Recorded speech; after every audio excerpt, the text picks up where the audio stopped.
샬롬 할렐루야. 요한일서 4장 7절에서 8절이요. 사랑하는 자들아, 우리가 서로 사랑하자. 사랑은 하나님께 속한 것이니 사랑하는 자마다 하나님으로부터 나서 하나님을 알고, 사랑하지 아니하는 자는 하나님을 알지 못하나니 이는 하나님은 사랑이심이라. 아멘. 이사야 49장 15절입니다.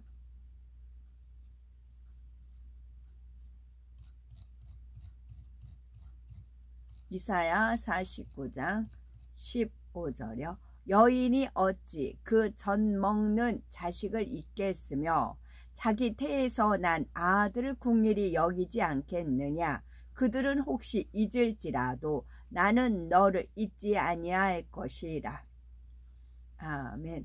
사무엘상 18장 1절에서 4절이요. 다윗이 사울에게 말하기를 마침에 요나단의 마음이 다윗의 마음과 하나가 되어 요나단이 그를 자기 생명같이 사랑하니라. 그날에 사울은 다윗을 머무르게 하고 그의 아버지의 집으로 다시 돌아가기를 허락하지 아니하였고, 요나단은 다윗을 자기 생명같이 사랑하여 더불어 언약을 맺었으며, 요나단이 자기가 입었던 겉옷을 벗어 다윗에게 주었고 자기의 군복과 칼과 활과 띠도 그리하였더라. 아멘. 제목은 영적인 사랑과 육적인 사랑입니다. 자기 유익에 따라서 변질되는 육적인 사랑이 아닌 하나님이 원하시는 영적인 사랑을 이루는 우리가 됩시다입니다. 한 케이블 방송에서 기혼 여성을 대상으로 만약 결혼을 다시 한다면 지금의 배우자를 다시 선택하겠습니까? 라는 설문조사를 한 결과 다시 결혼하겠다는 사람은 겨우 4%에 불과했다고 합니다. 이처럼 마음이 변하는 이유는 무엇일까요? 그것은 바로 영적인 사랑을 하지 않았기 때문입니다. 그러면 하나님께서 원하시는 영적인 사랑이란 무엇인지 육적인 사랑과 비교하여서 살펴보겠습니다. 사전에서 보면 사랑을 아끼고 위하며 한없이 베푸는 일 또는 그 마음을 말한다고 정의를 합니다. 사랑은 아끼고 위하며 한없이 베푸는 일 또는 그 마음을 말한다라고 하지요. 그러나 하나님께서 말씀하시는 사랑은 더 차원 높은 영적인 사랑을 말합니다. 곧 상대의 유익을 구하며 기쁨과 소망과 생명을 줄 뿐만 아니라 영원히 변함이 없는 사랑이지요. 상대의 하나님께서 원하시는 차원 높은 영적인 사랑은 상대에게 유익을 줍니다. 그리고 상대에게 기쁨을 줍니다. 상대에게 소망을 주고 생명을 주고 또 영원히 변함없는 사랑인 것이지요. 다윗과 요나단이 이런 영적인 사랑을 나누었지요. 요나단은 이스라엘 왕 사울의 아들입니다. 그는 다윗이 물맷돌로 블레셋 적장 골리앗을 쓰러뜨리는 모습을 보면서 하나님의 신이 임한 용사임을 알아보았지요. 자신도 군대를 이끄는 장수였기에 그의 용맹함이 흠모가 되었고 마음이 뜨거워졌습니다. 그때부터 요나단은 다윗을 자기 생명같이 아끼고 사랑하였지요. 다윗에게 어떠한 것을 내주어도 아깝지가 않았습니다. 사무엘상 18장 1절에서 4절에 요나단의 마음이 다윗의 마음과 연락되어 요나단이 그를 자기 생명같이 사랑하니라.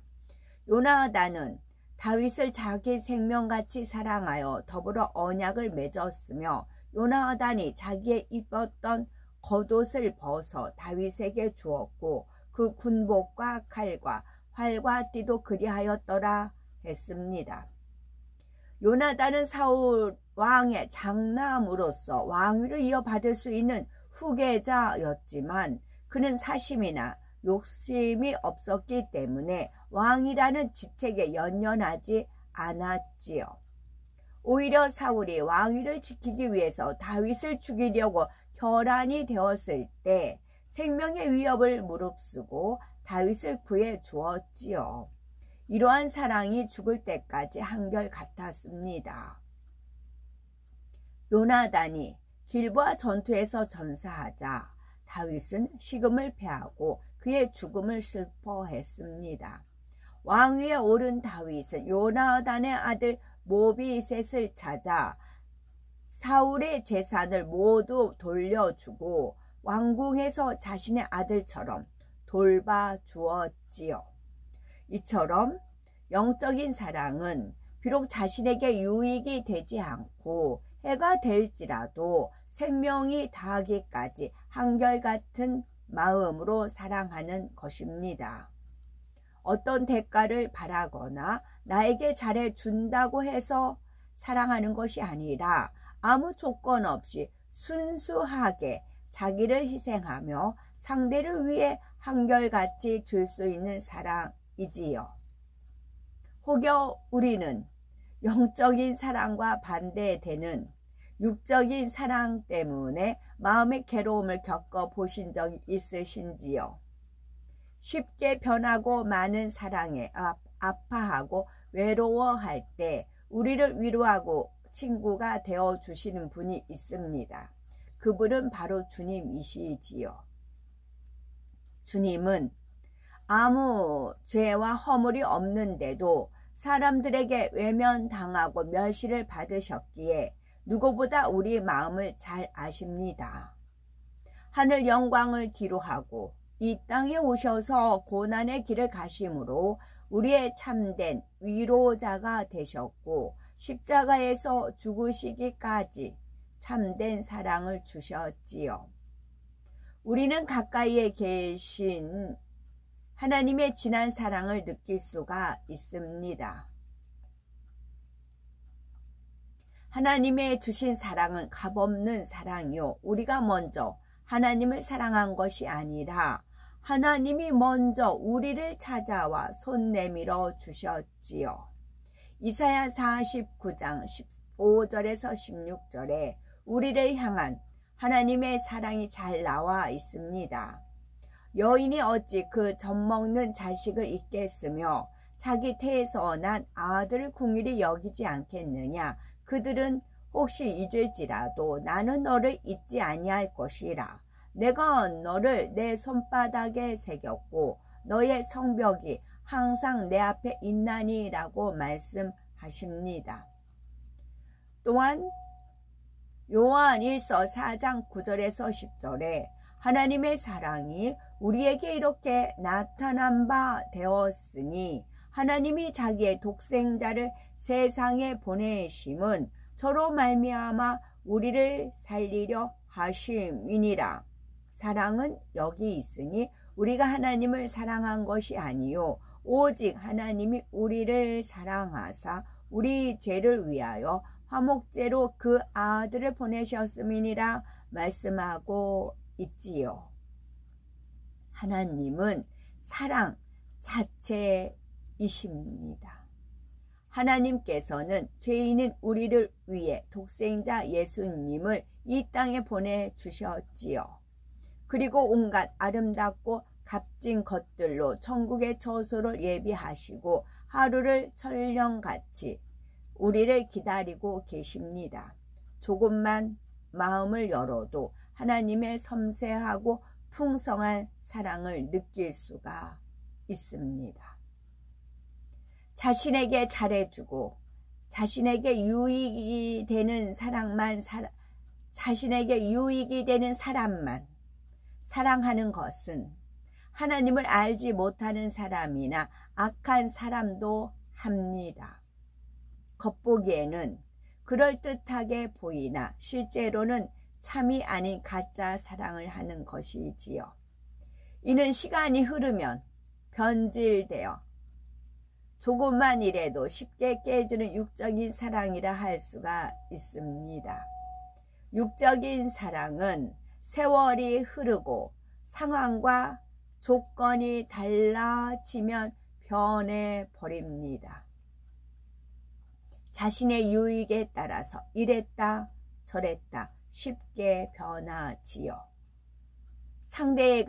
상대에게 내가 먼저 받아야 주고, 상대에게 내가 먼저 받아야 주고, 자신에게 유익이 되어야 베풀게 됩니다. 이처럼 내가 준 만큼 상대에게서 받기 원하고, 상대가 주지 않으면 서운해하고 아쉬워하는 것은 모두 육적인 사랑입니다. 부모와 자녀 간의 사랑만 봐도 알 수가 있지요. 부모가 정성을 다해서 자녀를 뒷바라지하면서도 힘들다 하지 않는 것은 자녀를 사랑하기 때문이지요. 자신이 먹고 입는 것보다는 자녀에게 좋은 것을 주기 원하는 것이 부모의 마음입니다. 그러나 부모가 자녀를 생각하는 마음 한편에는 자신의 유익을 구하는 마음이 깔려 있지요. 다 너 잘 되라고 그러는 거야 라고 말하지만 사실은 자신의 만족을 채우거나 사랑하기 위해서 자신의 뜻대로 자녀를 이끌려는 경우가 많습니다. 자녀가 진로나 배우자를 선택할 때 부모의 뜻과 다르면 반대하며 서운해하지요. 결국 자녀를 위한 헌신과 희생의 대가를 바라는 조건적인 사랑이었음을 말해줍니다. 그렇다면 자녀가 부모를 사랑하는 마음은 어떨까요? 긴 병에 효자 없다는 말처럼 부모가 늙고 병들으면 무시하고 귀찮아합니다. 살기 바쁘다는 핑계로 떨어져 계신 부모님에게 안부 전화 한번 여쭙는 것도 어렵지요. 내 자녀, 내 생활 중심적이 되며 점점 부모님에게는 무관심해집니다. 더구나 재산이나 돈을 요구해서 거절당하면 미워하고 심하면 부모를 죽이는 폐륜적인 자녀들도 있는 거지요. 친구 간의 사랑도 끝까지 내 편이 되어줄 것이라고 철석같이 믿었던 친구의 배신으로 큰 상처를 받기도 합니다. 어떤 경우에는 급히 돈이 필요하다며 친구에게 목돈을 부탁하거나 담보를 서달라고 합니다. 만일 친구가 거절하면 배신감을 느끼며 사이가 소원해지기도 되지요. 소원해지고 말지요. 정말 사랑하는 친구였다면 상대에게 고통을 주지 않습니다. 만약 부도가 나면 담보를 서준 친구와 가족들은 고통당할 것이 뻔하기 때문이지요. 더구나 하나님 말씀에 돈 거래나 담보 보증 서는 일을 금하셨는데도 불순종할 경우는 사단이 역사함으로 불통할 수밖에 없습니다. 이웃 간의 사랑은 어떠한지요? 요즘은 철저한 경비 시스템을 이용하여 문을 걸어 잠그고 이웃에 누가 사는지도 모르는 경우가 많지요. 남에게 관심이 없기 때문에 이웃이 누구인지 알려고도 하지 않습니다. 이웃끼리 고소하고 주차 문제 등 사소한 일로 얼굴을 붉히며 다투는 일도 비일비재합니다. 이렇게 육적인 사랑은 자신의 실리를 따지고 유익이 없으면 멀리하고 맙니다. 우리는 상대에게 피해를 끼치지 않고 상대의 유익을 구해주며 진리와 함께 기뻐하고 마음을 나눌 수 있는 변치 않는 영적인 사랑을 해야 되겠습니다. 아멘. 저희 동네에 이제 마트가 있는데 새로 이제 고쳤어요. 고치고 새로 오픈이 한 2개월 만에 오픈을 해서 이제 저렴하게 이제 많이 팔아요. 이제 순두부 같은 경우는 싼데도 하나에 500원인데 200원씩 팔아요. 콩나물도 한 박스 1,500원씩 팔고 그럽니다. 그러니까 가면은 어르신들이 대부분 어르신들이에요. 70, 80대 분들이에요. 전쟁이야 전쟁이야 하면서 막 비집고 가가지고 싸니까 사시고 그러세요. 저도 이제 시간 날 때마다 가는데 하다가 어제 그저께였어요. 화요일날 화요일날 이제 그러니까 제가 말씀드리고자 하는 것은 여호와 일의 하나님을 찬양을 하십시오. 여호와 일의 하나님, 미리 예비하시는 하나님이 있지요. 그 하나님의 성품이시거든요. 근데 가는데 주님께서 보자기를 챙기면 어떻겠느냐 그러시더라고요. 그거 괜찮겠네요. 해서 보자기를 작은 거, 큰 거, 큼직한 거하고 작은 거, 계란 같은 경우도 계란은 배송 이제 너무 사람들이 많으니까 배송은 안 돼요. 배송은 안 되고 본인이 들고 와야 돼요. 그래서 계란 같은 경우는 본인이 들고 와요. 그래서 보자기를 갖고 간 보자기를 딱 싸면은 편하고 좋거든요. 그래서 주님께서 그러셔서 이제 그럼 괜찮겠네요. 그래서 보자기를 2개 챙겨서 갔어요. 이제 갔는데 제가 간 날 마침 배송 그날부터 배송이 된대요. 그 전까진 배송이 안 됐고 화요일 날부터 배송이 된다고 그러더라고요.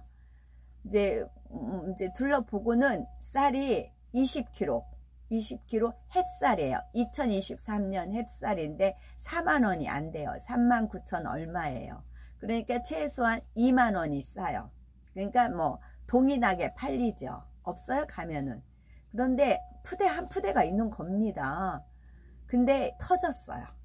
터져서 쌀이 질질질 흐르고 있어요. 터졌네요. 그랬어요. 그랬더니 주님께서 보자기 그러시는 겁니다. 맞아요. 그래가지고 그 자리에서 보자기 이제 큰 거 펼쳐가지고 그 이제 20kg짜리를 쌌어요. 그 자리에서 보자기를 이제 흘러지만 이제 쌌어요. 콩 쌌어요. 꽁꽁 묶었어요. 그러니까 이제 흐르지 않죠. 그리고 이제 카트에 실어서 이제 계산하면서 배송이 이제 또 4만원이 배송이니까 다른 거 뭐 하여튼 세제류는 상하지 않으니까 썩지 않으니까 뭐 엄청 싸게 팔아요. 다른 데보다 2,000원 정도 물건 하나당 그렇게 싸요. 그게 이제 잠깐인 거죠. 그래서 4만원어치 맞춰가지고 이제 배송 부탁하면서 이거 쌀이 터진 건데 내가 이제 아쉬워서 산다. 이제 그렇게 하니까 배송 잘 부탁합니다. 이제 그랬어요. 그랬더니 다른 것도 박스에 포장을 해서 가지고 오라고 그러시더라고요. 그래서 박스를 다른 것도 포장을 하면서 쌀을 주님께서 박스에다 담으라고 그러시더라고요. 그러니까 저는 주님께서 코치해 주시니까 알려주시니까 삶이 참 윤택하고 편안합니다. 맞아요. 그러면 되겠네요. 해가지고 커다란 박스에다가 그 쌀을 담았어요. 담고 다른 것도 포장을 해서 그리고 이제 배송을 다시 부탁을 했더니 그분이 너무 이게 박스 2개예요. 그랬더니 쌀은요? 그러시더라고요. 쌀이 박스에다 담았죠? 그랬더니 그랬냐고 그러면서 환히 웃으시더라고요. 그래서 그 보자기 덕분에 아무리 다른 데보다 2만원이 싸다 할지라도 질질 흘리는 쌀은 누가 사가지는 않잖아요. 근데 그 보자기 덕분에 여호와 일의 하나님이시죠. 보자기 덕분에 쌀 한 푸대를 이제 왜냐면 이제 혼자 살지만 떡도 해 먹고 뭐 식혜도 만들어 먹고 이제 그래서 쌀을 많이 쓰거든요. 그래서 미리 준비했기 때문에 딱 떠올려 저는 이제 구체적으로 주님께서 보자기 챙기면 어떻겠느냐 이렇게 저는 이제 주님께서 확실하게 명확하게 알려주시지만 우리가 삶 속에서 이렇게 번뜩번뜩 떠오르는 생각들이 있어요. 그런 지혜들이 있어요. 그럼 이따가 뭐 그러면 좀 낭패 볼 경우가 있어요. 그럴 때는 즉각 그 음성에 순종하면 여호와 일의 하나님을 체험하는 그런 은혜를 받을 수가 있습니다. 아멘.